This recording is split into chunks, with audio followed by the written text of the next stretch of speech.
What's going on, guys? Welcome back to Weekly GCap, the only source you'll ever need to catch up on all the gaming news from the last week. As per usual, we have a ton of stories to go through, so we're not going to waste any time. Let's get right into this. First things first, that Gollum game finally got a release date. It looks like it is going to be releasing May 25th and will be coming to the Switch later on. There was no confirmed date for that yet. I'm not exactly sure how to feel about this one. I'm definitely going to check it out once it launches, or at least when it goes on sale. But hey, for the Lord of the Rings fans out there, or just anybody that's been waiting for this game, not even 2 months and you'll be able to play it. Next up, Sonic Origins Plus was announced. This coming from Sonic the Hedgehog official, quote, Sonic Origins Plus coming June 23rd, 2023. Sonic Origins Plus will be available as an all-in-one bundle in both digital and premium physical editions that include the Sonic Origins base game and the Plus expansion pack, featuring 12 Sonic Game Gear titles, playable Knuckles and Sonic CD, and for the first time ever, Amy Rose is a playable character in Sonic the Hedgehog 1, 2, Sonic 3, and Knuckles, and Sonic CD. This pack also includes previously released add-on content, extreme missions, mirror mode, new character animations, and additional backgrounds and music. The premium physical edition will also include a 20-page art book and a reversible cover sheet that plays homage to the classic 1990s era of Sonic. For current owners of Sonic Origins, the Plus expansion pack is an easy way to grab all the new content being added for Sonic Origins Plus. With more content than ever before, this is the definitive way to play these classic games. I personally don't own Sonic Origins yet, however, I am a huge fan of the original Sonic games. Think like Sonic 1, 2, 3, and Knuckles. Well, I guess I shouldn't really list Sonic 3 and Knuckles separately, considering they're technically the same game, or at least they were supposed to be. You know, Knuckles is like the second half of Sonic 3. Anyway, I think it's time that I pick up Sonic Origins though, because this has me pretty excited. One thing worth noting is that PAX East did happen last week. However, there was way too many games there for us to cover all of them in this video. There was tons of gameplay shown off for upcoming games, one of those being Final Fantasy 16. They just kind of sat down and played the game in real time for the people that were there watching at PAX East, which is pretty cool. And they also did like a whole Q&A with the creators of the game. So hey, if you're looking forward to Final Fantasy 16 and you want a little something extra to chew on until the game releases, I highly recommend just going to look up some videos of this. Next up, Atlas Fallen was delayed. This coming from Deck13 on Twitter, quote, Dear players, thank you for the tremendous support we received so far on Atlas Fallen, from your enthusiastic comments on our video teasers online and in person at PAX East to the positive previews from critics. We're grateful and honored to have you excited to play our game. Our goal has always been to create a memorable ARPG experience in a unique setting with exciting gameplay and the option for full playable seamless co-op with a friend. We'd love to give the game some extra time, which will allow us to deliver the best possible version of Atlas Fallen. To achieve this, we have made the difficult decision to delay the worldwide launch of Atlas Fallen to August 10th, 2023. We'll come back in early summer to share updates on the game, including new gameplay footage and our first look at drop-in co-op gameplay. We can't wait to bring you a fantastic experience in the deserted lands of Atlas this summer. Thank you for your patience and understanding as we head to the finish line. Deck13 and Focus Entertainment, end quote. I honestly don't know too much about this game, so I don't have a whole lot to say besides cue that one quote. Bad game forever bad. Delayed game eventually good. Or something like that. Next up, the RE4 Remake released last week, and oh my god, I have been loving this game. I am on my 5th playthrough already. This game has been doing quite well, not just with critics, not just with fans, but also in terms of sales numbers. It sold 3 million copies in 2 days. If there happens to be any Capcom developers watching this, all I gotta say is thank you so much. Resident Evil 4 is literally my favorite game of all time. I've been playing it since I was 7 years old, and it just, the fact that this remake is as good as it is, it's just,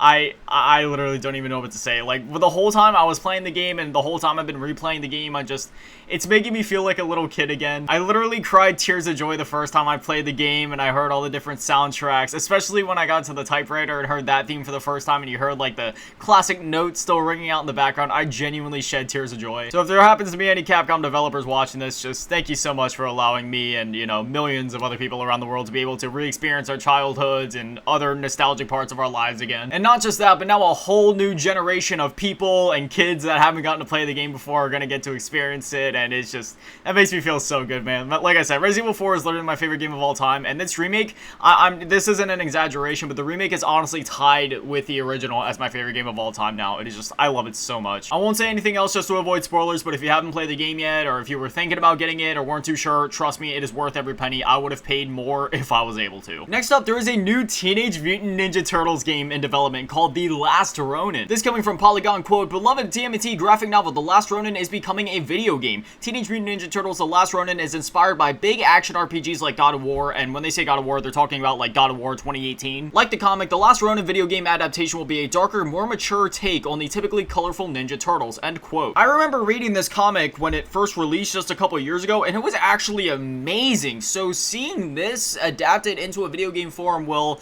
that'll definitely be pretty interesting. For those those that don't know, back in the day, TMNT actually used to be a much darker IP in the comics and such. So while nowadays, you see the movies and the shows and, it kind of seems like a happy-go-lucky squad of, Ninja Turtles eating pizza, cracking jokes, it was actually a lot darker for a time, and The Last Ronin definitely harkens back to that. So seeing a game based off of the more original and classic tone of the Turtles before they were lighter toned IP like they are now, it'll definitely be interesting to see how this plays out. And just to make one thing clear, I don't have any biases towards the darker tone Turtles or the lighter tone Turtles. I like both a lot. I enjoy the shows, movies, and games where the Turtles are shown off in a bit of a lighter tone, and I enjoy the comics and such where it's a bit darker. It's sort of similar to Batman for me, where like I can watch The Dark Knight and enjoy that movie even though it's really dark, and then I can also go back and watch the original like Adam West show and still thoroughly enjoy it, because the way I see it, as long as the people making it know what they're doing and they at least show some sort of respect for the original IP, then there's nothing wrong with switching up the tones and either taking a bit of a lighter path or, making things a bit darker. Anyways, I'm just glad to see the Turtles getting some love. We haven't had as many games with the Turtles in it in recent times. Like, sure, we had Shredder's Revenge last year, but before that, it's been a while since the last Turtles game, so hearing that another one is in development makes me very happy. And as soon as we know more about this game, I'll definitely let you guys know, but this is one that I'm already looking forward to. Next up, the Nintendo eShop has closed for the Wii U and the 3DS. So this closed March 27th at 8 p.m. Eastern. However, there were some issues when people were trying to redeem codes around the time that the closure was happening, so Nintendo has decided to extend the time that people are able to redeem codes. It couldn't just open the store again for a bit longer or, just keep it open, period. No, the best they were willing to do is let people redeem codes. Jokes aside, this is coming from Nintendo on Twitter, quote, "In addition, after 0000, which is just, midnight in standard time, on March 28th, Tuesday, it was not possible to redeem the download number earlier than the scheduled time, so we have extended the redemption until 13:30 on April 4th, which is a Tuesday, and for anybody that doesn't know military time, 13:30 is 1:30 p.m. Please redeem it again from the Nintendo 3DS/Wii U eShop. We apologize for the inconvenience," end quote. So,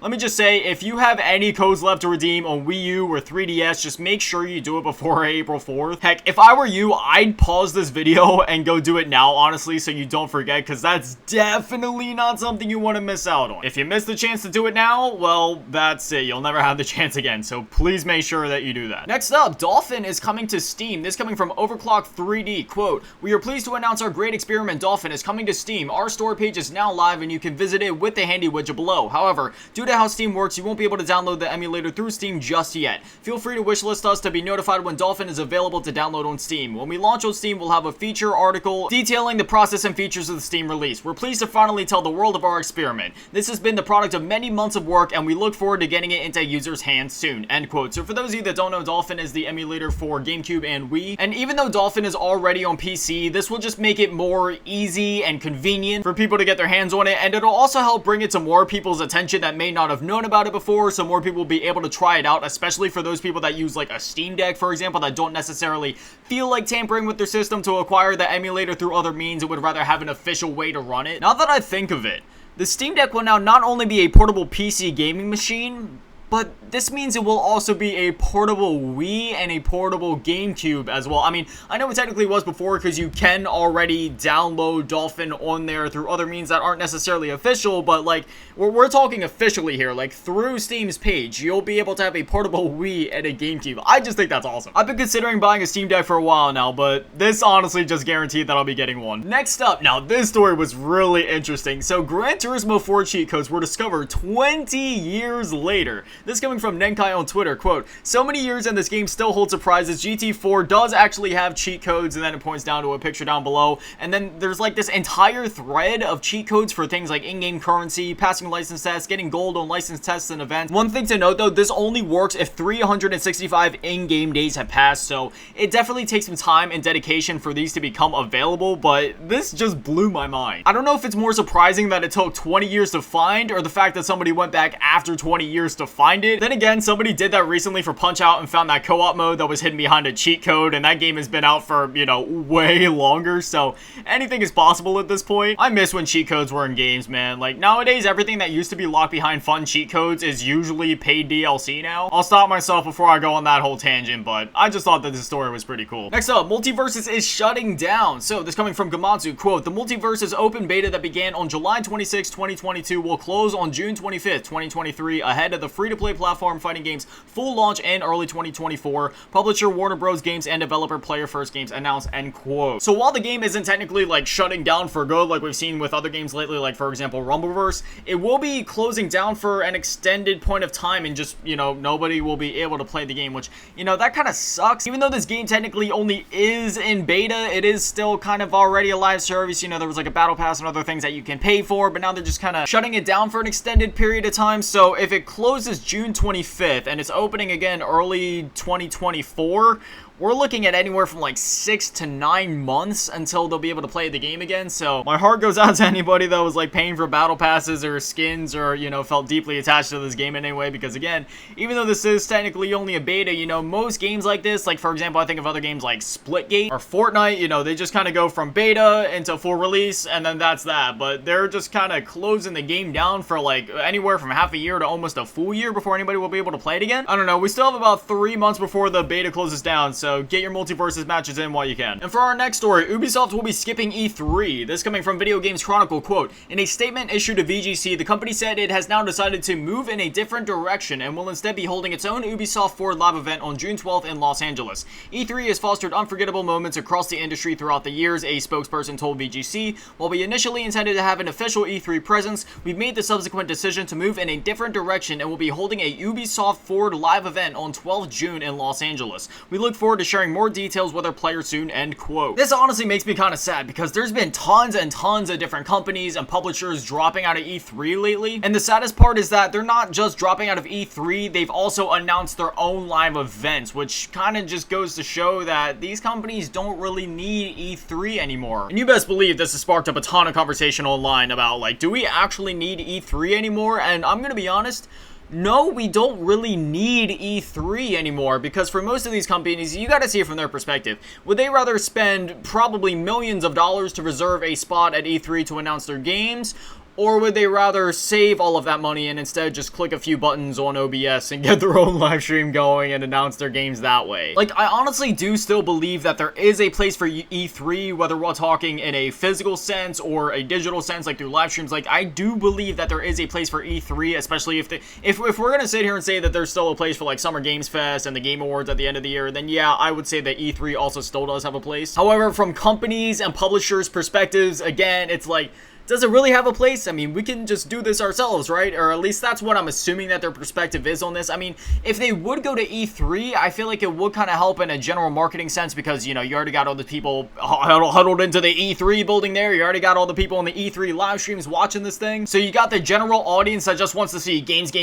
just watching the event and hearing about your game, versus having to hope that those people will actually seek out your live stream that you announce just to specifically watch an Ubisoft Forward. I mean, I don't know. Ubisoft is also a huge company, and they have tons of fans that will watch any live stream that they do. And then obviously after the live streams, you got a bunch of people making videos about it, word of mouth, Twitter, Instagram, whatever. I don't know. There's a couple layers to this whole conversation as to whether or not we still need E3 and whether it should still happen. Personally, I think it still should, but again, from the companies and publishers' perspectives, I guess it kind of makes sense while they're going the route that they are. It kind of makes me sad, because I've always loved E3. I love watching it every year. I love hearing about all the new game announcements, and now all these companies, Xbox, Sony, Nintendo, and now Ubisoft, and they're all just dropping out of it. It makes me kind of sad. Anyways, on a lighter note, Sony has finally put the PS5 on sale 3 years into the console's lifespan. Right now, you can pick up a PS5 for $509.99, so, you know, $510 for the God of War Ragnarok PS5 bundle, and it's the PS5 with the disc drive, which means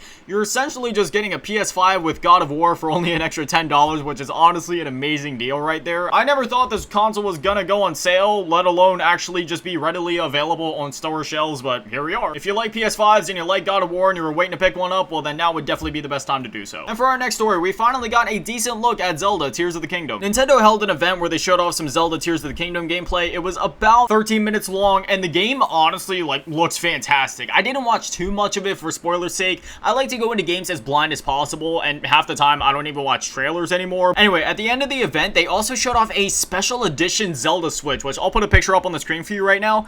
Man, dude, Nintendo, they just go all out for their Zelda special editions. I don't know what it is, but like the Zelda Wiimote from back in the day looked incredible. The Zelda Wii U looked incredible. And now we got the Zelda Switch. Like, look at this thing. It looks absolutely amazing. I don't own a Switch yet, but this edition is honestly really tempting. Like, it looks so good. Like, I have the money to buy a Switch right now if I wanted to. However, the Switch has been out for like almost 7 years at this point. So it's like, do I really want to invest the money into one when we're probably going to be getting like a Switch revision or a Switch 2 or Nintendo's next console here soon? Like, I don't want to pay for a console when a new one's going to be coming out in probably only like, what, a year, 2, 3 at most. Anyways, if you're in need of a Switch or if you just like, you know, collecting the special editions, then definitely keep your eye on this one. Before we get into the last couple stories of the day, I always like to keep you guys updated on, you know, like subscription services like PlayStation Plus and Game Pass and such. So Sony announced the PS Plus Essential games for April, and these are Meet Your Maker, which is a day one release, Sackboy: A Big Adventure, which is one I'm most excited for, and I'll be downloading that one immediately. I've been wanting to play this game ever since it came out. And then Tales of Iron. So, you know,